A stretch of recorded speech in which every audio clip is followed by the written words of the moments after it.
കർത്താവായ യേശുവിൻ്റെ നിസ്തുല്യ തിരുനാമം ഈ പ്രഭാതത്തിൽ ഒരിക്കൽ കൂടി വാഴ്ത്തപ്പെടുമാറാകട്ടെ. വളരെ അനുഗ്രഹിക്കപ്പെട്ട ഒരു പുതിയ ദിവസം കൂടി നമ്മുടെ ജീവിതത്തിൽ കാണുവാൻ ദൈവം നമുക്ക് കൃപ തന്നിരിക്കുന്നതിനായി ദൈവസന്നിധിയിൽ നന്ദി നിറഞ്ഞ ഹൃദയത്തോടുകൂടി അടുത്തു വരാം. നമ്മുടെ ദൈവം ജീവൻ്റെ ഉറവയാകുന്നു. ഹല്ലേലൂയ. മറ്റൊരു സങ്കീർത്തനത്തിൽ പറയുന്നു, നൃത്തക്കാരും സംഗീതക്കാരും പറയുന്നു, ഞങ്ങളുടെ ഉറവുകളൊക്കെയും നിങ്കൽ നിന്നാകുന്നുവല്ലോ എന്ന്.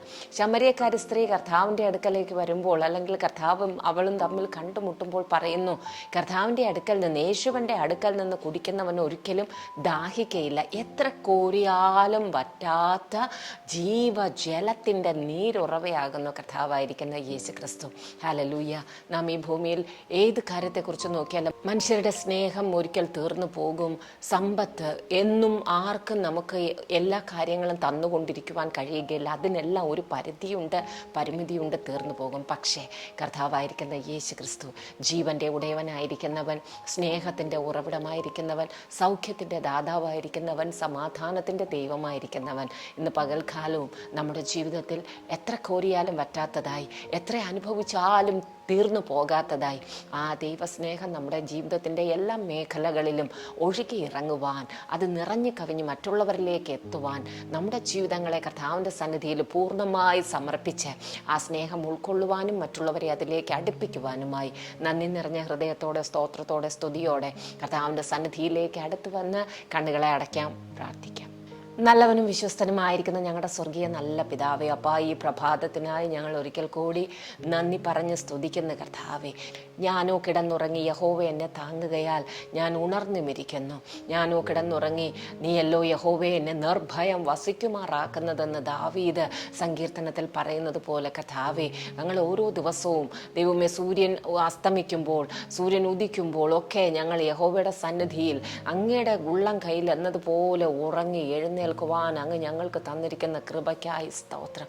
എത്രയോ പേർ കർത്താവെ ഉറക്കത്തിൽ നിന്ന് എഴുന്നേക്കാതെ വണ്ണം കടന്നുപോയി എന്ന് ഞങ്ങൾ അറിയുന്നപ്പ, ആ സ്ഥാനത്ത് ദൈവം ഞങ്ങളെ ജീവനുള്ളവരുടെ ദേശത്ത് യഹോവയുടെ നന്മയെ കാണുവാൻ, അവിടുത്തെ രക്ഷയുടെ പാനപാത്രം ഉയർത്തുവാൻ ഇന്നും ശേഷിപ്പിച്ചിരിക്കുന്നതിനായി സ്തോത്രം ചെയ്ത് പ്രാർത്ഥിക്കുന്ന പച്ച കരുണയുള്ള ദൈവമേ. അപ്പോൾ ആ ദൈവമേ, ഒരു വിശുദ്ധ ജീവിതത്തിന് വേണ്ടി അവിടെ നിന്ന് ഞങ്ങളെ ഒരുക്കണമേ. എപ്പോഴും സ്തോത്രം ചെയ്യുവാൻ, എല്ലാറ്റിനും നന്ദി കരയേറ്റുവാൻ, ഇടവിടാതെ പ്രാർത്ഥിക്കുവാൻ കർത്താവെ, അങ്ങനെ ദൈവത്തിൻ്റെ ഇഷ്ടം ഞങ്ങളിൽ പൂർത്തീകരിക്കുവാൻ അങ്ങ് ഞങ്ങളെ സഹായിക്കണമപ്പ. പലപ്പോഴും ജീവിതത്തിൻ്റെ അവസ്ഥകൾ, ദൈനംദിനം ഞങ്ങൾ അനുഭവിക്കുന്ന ഓരോ വിഷമതകൾ ഞങ്ങളുടെ സന്തോഷത്തെ കെടുത്തിക്കളഞ്ഞ് പ്രാർത്ഥനയെ ഇല്ലാതാക്കി സ്തോത്രം പറയുവാനേ കഴിയാതെയാക്കുമ്പോൾ പിശാച് ഞങ്ങളുടെ ജീവിതത്തിൽ ജയിപ്പാൻ ഇടവരാതെ വണ്ണം ദൈവത്തിൻ്റെ പരിശുദ്ധാത്മാവ് ഞങ്ങളെ ദേഹി ആത്മാവിൽ ബലപ്പെടുത്തണമെന്ന് ഞങ്ങൾ ഇന്ന് പകൽക്കാലവും പ്രാർത്ഥിക്കുന്നപ്പ. ജയകരമായ ഒരു ക്രിസ്തീയ ജീവിതത്തിന് വേണ്ടി അവിടുന്ന് ഞങ്ങളെ ഒരുക്കണമേ. ഹല്ലേലൂയ. കർത്താവേ, വിവിധ ആവശ്യങ്ങളുമായി അപ്പൻ്റെ സന്നിധിയിലായിരിക്കുന്ന എല്ലാ പ്രിയ മക്കളോടും ദൈവമേ അവിടുന്ന് കരുണ ചെയ്ത് പ്രാർത്ഥനകൾക്ക് മറുപടി അയക്കണമെന്ന് പ്രാർത്ഥിക്കുന്നു. ചില പ്രിയപ്പെട്ട മക്കൾ വെന്റിലേറ്ററിൽ നിന്നൊക്കെ ദൈവമേ അവർ സൗഖ്യമായി കൊണ്ടിരിക്കുന്നതിനായി സ്തോത്രം. ചില ദൈവമേ, അനേക മക്കൾക്കൊരു ഭവനത്തിന് വേണ്ടി അവർ ആഗ്രഹിക്കുന്നു, ഒരു തുണ്ട് ഭൂമിക്കായി അവർ ആഗ്രഹിക്കുന്നു. ഭൂമിയും അതിൻ്റെ പൂർണ്ണതയും യഹോവയ്ക്കുള്ളതാണല്ലോ. അപ്പം അങ്ങ് ദൈവമേ അതിൽ നിന്ന് അങ്ങ് വിളിച്ചപേക്ഷിക്കുന്ന മക്കൾക്ക് വേണ്ടി ദാനമായി കർത്താവെ ഭൂമിയെ നൽകുമാറാകണമേ. അതിൽ മനോഹര ഭവനങ്ങളെ അത്ഭുതകരമായി, എങ്ങനെ ഏത് വഴിയൊന്നും അറിയാതെ കർത്താവെ അതിൽ അത്ഭുതകരമായി ഭവനങ്ങൾ ഉണ്ടാകുവാൻ പ്രാർത്ഥിക്കുന്ന പച്ച. ഞങ്ങളുടെ കയ്യിൽ അല്പമേ ഉള്ളൂ, ഒന്നുമില്ല എന്നെല്ലാം വിചാരിച്ചാലും പ്രിയനെ ദൈവമേ, അങ്ങേക്ക് അസാധ്യമായി ഒന്നുമില്ല. ഒന്നുമില്ലായ്മയിൽ നിന്ന് സകലതിനെ ഉള്ളതിനെ പോലെ വിളിച്ചു വരുത്തിയ ദൈവത്തിൻ്റെ വാക്കിൻ്റെ ദൈവമേ ശക്തി, അവിടുത്തെ ശബ്ദത്തിൻ്റെ ശക്തി ഇന്ന് പകൽക്കാലവും അനേക ഭവനങ്ങളിൽ ഇല്ലാതിരിക്കുന്ന പല നന്മകളെ ഉളവാക്കുവാൻ വേണ്ടി ചലിക്കണമെന്ന് പ്രാർത്ഥിക്കുന്നു. ഞങ്ങളുടെ നാവുകൾ ആ വിശ്വാസത്തിൻ്റെ വാക്കുകൾ പറയട്ടെ പച്ച.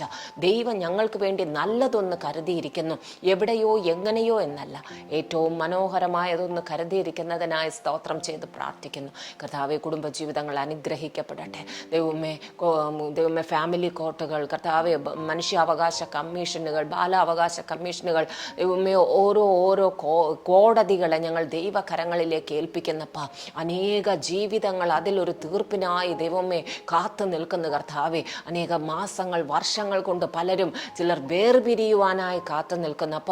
അങ്ങനെ ഒരു വേർപിരിയൽ വന്നാൽ അവിടുത്തെ തലമുറകൾ കുഞ്ഞുമക്കൾ അനുഭവിക്കുന്ന മാനസിക വിഷമങ്ങളൊക്കെ ഓർത്ത് പിശാച് പിരിക്കുവാൻ നിൽക്കുന്നതിന് അവിടെ നിന്ന് ദൈവമേ ദൈവിക സ്നേഹം കൊണ്ട് നിറച്ച് ക്ഷമ കൊണ്ട് നിറച്ച് കുടുംബങ്ങളെ അവിടെ നിന്ന് യോജിപ്പിക്കണമെന്ന് പ്രാർത്ഥിക്കുന്ന പച്ച. ദൈവമേ പീഡനങ്ങളിൽ കിടക്കുന്നവർ തങ്ങൾക്കൊരു നീതിക്ക് വേണ്ടി കർത്താവെ കാത്തു നിൽക്കുന്നു. ദൈവമേ അതിനെല്ലാം വേഗത്തിൽ ചില വിഷയങ്ങളിൽ കർത്താവെ അന്യായങ്ങളുടെ മുകളിൽ ദൈവത്തിൻ്റെ നീതിയുള്ള ന്യായവിധി വരണമെന്ന് ഞങ്ങൾ പ്രാർത്ഥിക്കുന്നു. ആവശ്യക്കാർക്ക് കർത്താവെ ദൈവ ന്യായാധിപതിയായി വേഗത്തിൽ കാര്യങ്ങളെ തീർത്തു കൊടുക്കണമെന്ന് പ്രാർത്ഥിക്കുന്ന പച്ച. സ്തോത്രം. ഇന്ന് പകൽക്കാലവും രോഗികളായിരിക്കുന്ന പ്രിയപ്പെട്ടവർക്കായി ഞങ്ങൾ പ്രാർത്ഥിക്കുന്നു. ദൈവമേ സ്തോത്രം കർത്താവെ. ഈ ക്യാൻസർ എന്ന ദൈവമേ മാരക രോഗത്തിൻ്റെ പിടിയിൽ അകപ്പെട്ട് മുഴകളും ദൈവമേ വേദനയും മറ്റ് അപ്രതീക്ഷിതമായി ജീവിതത്തിൽ കെണി പോലെ വന്നു പെട്ടിരിക്കുന്ന ദൈവമേ അങ്ങനെയുള്ള ത്തിൻ്റെ അവസ്ഥകളിൽ ഹൃദയം നുറുങ്ങിയിരിക്കുന്നവർ കർത്താവെ, റേഡിയേഷനൊക്കെ എടുക്കുന്നവർ, കീമോതെറാപ്പി ചെയ്യുന്നവർ, സർജറി, അതിൻ്റെ പല മെഡിറ്റേഷനിൽ കൂടി എല്ലാം കടന്നു പോകുന്ന പ്രിയപ്പെട്ടവരെ അപ്പോൾ ആ ദൈവകരങ്ങളിലേക്ക് ഏൽപ്പിക്കുന്നു. മാനസികമായി ബലപ്പെടുത്തണമേ, ശരീരത്തെ സൗഖ്യമാക്കണമേ. ഹല്ലേലൂയ. ആ ഭവനങ്ങളിലുള്ള പ്രിയപ്പെട്ടവരെ സമാധാനത്തിൽ കാക്കണമെന്ന് ഞങ്ങൾ പ്രാർത്ഥിക്കുന്നു. അതുപോലെ മറ്റ് വാർദ്ധക്യത്തിലിരിക്കുന്ന പ്രിയപ്പെട്ടവർ കർത്താവെ, അവരുടെ ആയുസ് ദൈവത്തിൻ്റെ കരങ്ങളിലാണല്ലോ അപ്പോൾ ആർക്കും മടുപ്പില്ലാതെ ദൈവമേ ക്ഷമയോടും കൃപയോടും കൂടി അവരെ നോക്കുവാൻ അപ്പോൾ പ്രിയമുള്ളവരെ അവിടെ നിന്ന് സഹായിക്കണമെന്ന് ഞങ്ങൾ പ്രാർത്ഥിക്കുന്നു.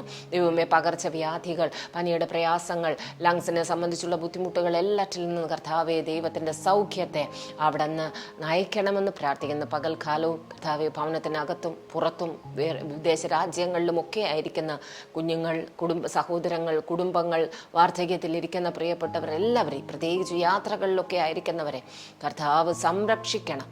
സകലവിധ ആപത്തുകൾ, അനർത്ഥങ്ങളിൽ നിന്ന്, കാലാവസ്ഥയുടെ പ്രതികൂലങ്ങളിൽ നിന്ന് അവിടുത്തെ ഉള്ളം കൈയിൽ മറച്ചു കൊള്ളണമെന്ന് പ്രാർത്ഥിക്കുന്നു.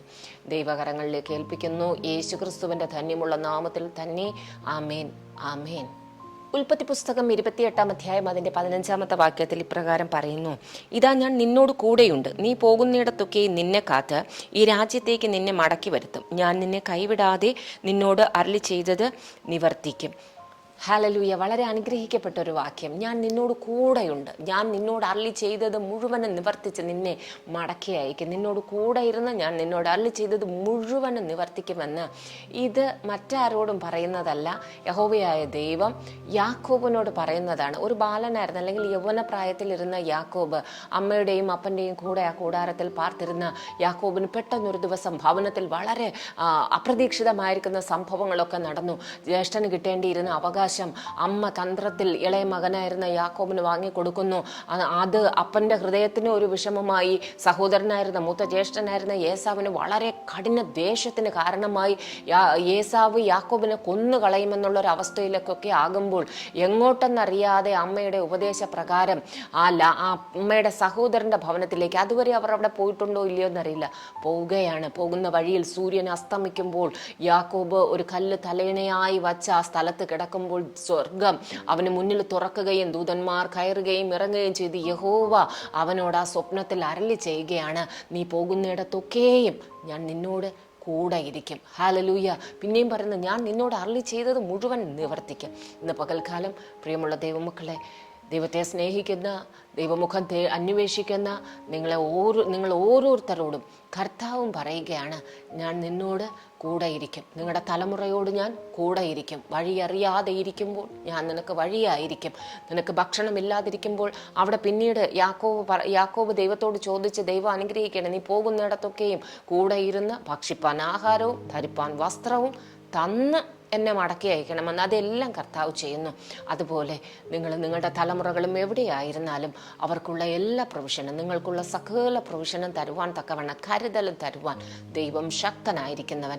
ശത്രു എന്ത് വെല്ലുവിളികൾ ഉയർത്തിയാലും അതിൽ നിങ്ങളെ താളടിയാകാൻ വിട്ടുകൊടുക്കാതെ നിങ്ങളോട് കൂടെ ഇരിക്കുന്ന കർത്താവിൻ്റെ സാന്നിധ്യം യാക്കോബിനോട് അരുളി ചെയ്തത് മുഴുവൻ നിവർത്തിച്ചു. ഇന്നും യാക്കോബിൻ്റെ മക്കളായിരിക്കുന്ന ഇസ്രായേൽ ജനത്തെ, യഹൂദ ജനത്തെ ദൈവം അന്നത്തെ വാഗ്ദത്തം ജീവിതം അതുപോലെ തന്നെ പാലിക്കുവാൻ തക്കവണ്ണം കൂടെ ഇരിക്കുന്നു. ഹല്ലേലൂയ. ജയത്തിനായി കർത്താവ് കൂടെ ഇരിക്കുന്നു. നിങ്ങളുടെ ജീവിതത്തിലും അതുപോലൊരു ജയമുണ്ടാകാനായി എല്ലാ സ്ഥലത്തും നിഴലിട്ട് നിൽക്കുന്ന ദൈവത്തിൻ്റെ സാന്നിധ്യം കൂടെ ഇരുന്ന് അനുഗ്രഹിപ്പാൻ ഇന്ന് പകൽക്കാലവും കർത്താവ് നിങ്ങളെ സഹായിക്കട്ടെ. ആമേൻ, ആമേൻ.